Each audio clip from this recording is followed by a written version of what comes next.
We are about to embark upon a series of strange and exciting, dangerous adventures.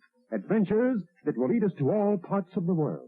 Hello and welcome to another Bad Comic Review. This time we're looking at Maestro Issue 2. This is a 5-part miniseries from Marvel Comics in 2020, written by Peter David, art by German Peralta. Jesus Aburtov was the color artist, Dale Keown, Relics artist, Jason Keith was the colorist on Relics, VC's Ariana Maher, letterer, cover art by Dale Keown and Jason Keith. George Perez did the recap art, which is just clip art from an old issue. Associate editor Sarah Brunstad, Will Moss editor. Cover's pretty cool, and that's scene does occur in the book. So the Hulk's been jumping around the country trying to find what happened, and he's just complaining about humanity for most of the book. And he swears to God in a panel, and he continues his diatribe of hatred toward humanity before seeing a young boy go into an underground bunker. And it turns out this place is called the Bunker, and it's underneath the White House, and Machine Man appears to be running things down there. And being artificial, he doesn't require any food, but the few people that populate there who are descendants of the White House employees kind of tell him, hey, we don't have enough food to feed someone like you. And Banner gets the idea. It's not like he really has any intention to stay anyway. And he doesn't seem too interested in helping these people out or anything like that. He's instead heading for Dystopia, which is run by somebody named Maestro. So it's a moniker he's going to adopt from someone else because I guess the Hulk's that lazy. But Maestro runs what's left of New York City. Even though it's been renamed Dystopia, it still looks like there are people there. Well, he almost makes it there before he gets beset by a giant flying